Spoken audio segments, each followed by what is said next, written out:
बार की बात है, एक गांव में रामू नाम का किसान अपनी पत्नी के साथ रहता था। उसके पास में 2 बैल और अपना एक छोटा सा खेत था, जिस पर वो रात दिन मेहनत करता था। तब कहीं जाकर उसे खाने जितना अनाज उगा पाता। रामू गरीब होने के साथ साथ ईमानदार भी था। रामू की पत्नी हमेशा अपने भाग्य को कोसती रहती। न जाने किस जन्म के पाप भोगने पड़ रहे हैं, जो इतनी गरीबी उठानी पड़ रही है। न जाने भगवान अपनी किस दिन सुनेंगे। अरे भाग्यवान, अपन कर्म के अलावा और कर भी क्या सकते हैं। देना नहीं देना ये सब तो ऊपर वाले के हाथ में है, अपने सोचने से क्या होगा। कह तो तुम सही रहे हो, मगर 2 साल से अपने गांव में ठीक से बारिश नहीं होने के कारण फसल खराब हो रही है। गांव में बाकी किसानों के पास तो गाय भैंस है, जिससे उनका तो गुजारा चल जाता है, मगर अपने पास तो केवल एक छोटे से खेत के अलावा कुछ भी नहीं है। और बारिश नहीं होने के कारण उस खेत में भी फसल नहीं होती। पता नहीं इस बार भी क्या होगा। हाँ, ये बात तो तुम सही कह रही हो। पिछले 2 साल से ठीक से बारिश नहीं होने के कारण फसल बर्बाद हो रही है, और अब तो कुएं भी सूखने लगे हैं, उनमें भी पानी अब कम बचा है। पता नहीं इस बार खेती में क्या होगा, ये तो ऊपर वाला ही जाने। चलो भाग्यवान, अब मैं चलता हूँ। रामू रोज की तरह अपने दोनों बैलों को लेकर अपने खेत की ओर निकल पड़ता है। रामू भले ही गरीब था, मगर बहुत ईमानदार था। वो दूसरों का भला ज्यादा सोचता था और वो हमेशा अच्छे कर्म करने की समझ रखता था। और फिर रामू खेत पर पहुंचकर खेत पर मेहनत और लगन से काम करने लगता है।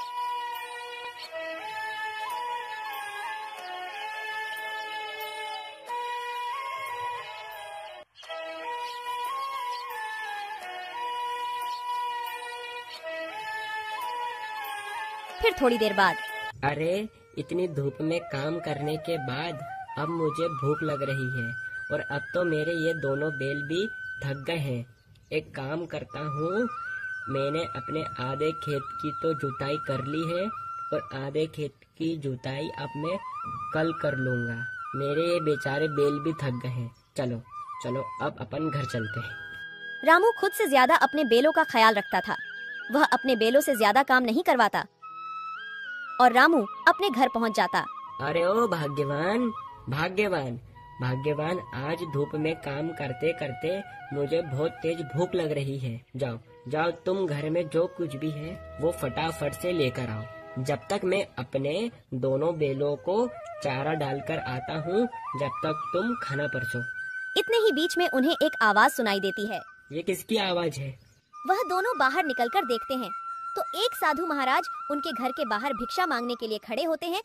जो कुछ भी घर में हो, चावल, गेहूँ, बाजरा, दाल, वो मुझे दे दो बेटा। अरे साधु महाराज, हम सब पहले से ही इतने गरीब हैं, हम जैसे तैसे करके अपना जीवन गुजार रहे हैं, ऐसे में हम तुम्हें कहाँ से दान दें? गरीब किसान की स्थिति देखकर बाबा जी समझ चुके थे और बोले, कोई बात नहीं बेटा, कोई बात नहीं। ठीक है बेटा, अब मैं चलता हूँ, मैं किसी और घर से भिक्षा मांगकर खा लूँगा। अरे भाग्यवान, अपने घर में बाबा को देने लायक कुछ भोजन है क्या? क्या अपने घर में कहाँ से आएगा? अपने घर में बाबा को देने लायक कुछ भी नहीं है, केवल थोड़े से चावल थे जो तुम्हारे लिए बने हैं। अगर वो बाबा को दे देंगे तुम्हें भूखा रहना पड़ेगा। रुकिए बाबा, भाग्यवान जाओ, जो मेरे हिस्से का भोजन है वो जाकर बाबा को दे दो। मगर फिर तुम क्या खाओगे? अगर बाबा को तुम भोजन दे दोगे, फिर घर में एक अन्न दाना तक नहीं है, तुम्हें भूखा रहना होगा। उसकी चिंता भाग्यवान तुम मत करो, मैं तो भूखा रह लूँगा। मगर बाबा को मैं अपने घर से भूखा जाने दूंगा तो मेरे गले से वैसे भी खाना नहीं उतरेगा। जाओ, तुम बाबा के लिए वो भोजन ले आओ।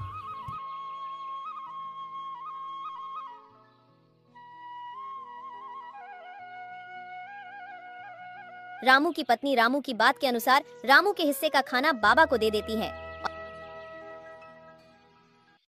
धन्यवाद बेटा, धन्यवाद। भले ही तेरे अभी बुरे दिन चल रहे हैं, मगर ऊपर वाला सब देख रहा है, वो तेरी एक दिन अवश्य सुनेगा बेटा, धीरज रख। फिर सुबह हर रोज की तरह रामू आज भी अपने 2 बैलों के साथ खेत की ओर चल देता है।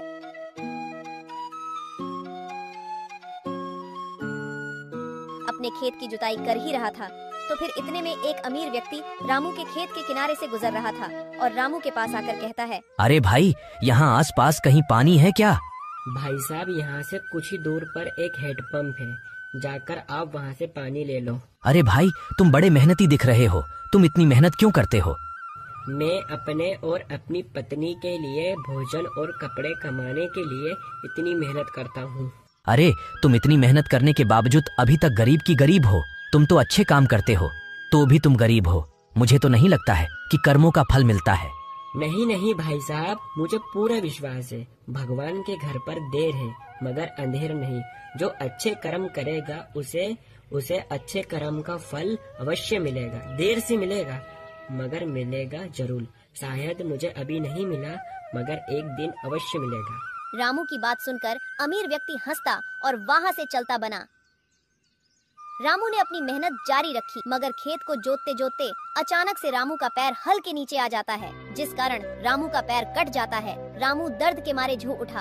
अरे भगवान, मेरा पैर तो कट गया। अरे प्रभु, वो अमीर व्यक्ति सही बोल रहा था क्या कि कर्मों का कोई फल नहीं होता? अगर मैं अच्छे कर्म कर रहा हूँ तो भी मेरा पैर कट गया। मैंने किसी का क्या बिगाड़ा है जो मेरे पैर में लगी? जैसे तैसे रामू अपने घर पहुंचा और अपनी पत्नी को जो उसके साथ हुआ वो सारी बातें रामू ने अपनी पत्नी को बताई। तुमने आज तक किसी को परेशान नहीं किया है, तुम्हें तुम्हारे अच्छे कर्मों का फल मिलेगा। रामू को अपनी पत्नी की बात सुनकर तसल्ली आई।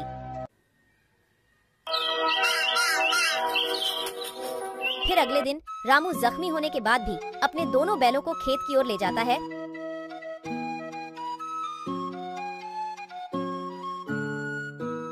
अरे अभी तक बारिश तो आई नहीं, अब फिर मैं अपने खेत की सिंचाई कैसे करूँगा? चलो एक काम करता हूँ, अपने खेत के कुएं में जाकर देखता हूँ उसमें कितना पानी है। अगर उसमें पानी हुआ तो अपने खेत की सिंचाई करूँगा। अपने खेत के कुएं के पास में जाता है मगर कुएं में एक बूंद भी पानी नहीं था। कुआं पूरा सूखा पड़ा था। अरे मेरा खेत का कुआं तो पूरी तरह से सूख गया। अरे भगवान, ये कैसी परीक्षा ले रहे हो? घर में अन्न का एक दाना नहीं और अब तो मेरा कुआं भी सूख गया है। इस बार खेती में कैसे करूँगा भगवान? एक काम करता हूँ, मैं अपने कुएं के अंदर जाकर खुदाई करता हूँ। अगर पानी निकल जाए, ए भगवान कृपा करना प्रभु।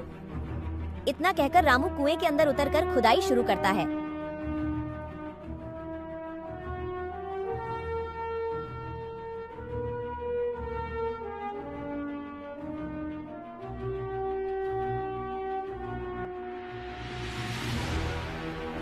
थोड़े समय बाद अचानक से कुएं के एक पत्थर के अंदर से पानी निकलने लगता है। ये पानी कहाँ से आया? मुझे तो अपनी आँखों पर विश्वास ही नहीं होता। मुझे तो लगता है ये सब मेरे अच्छे कर्मों का फल है जो मुझे मिला। भाग्यवान सही कह रही थी कि तुम्हें तुम्हारे अच्छे कर्म का फल अवश्य मिलेगा। ऊपर वाले ने मेरी सुन ली। इस पानी से तो अब मैं अपने खेत की सिंचाई अच्छी तरह से कर सकूंगा। रामू की खुशी का कोई जवाब नहीं था। रामू पानी को देखकर बहुत खुश हो गया।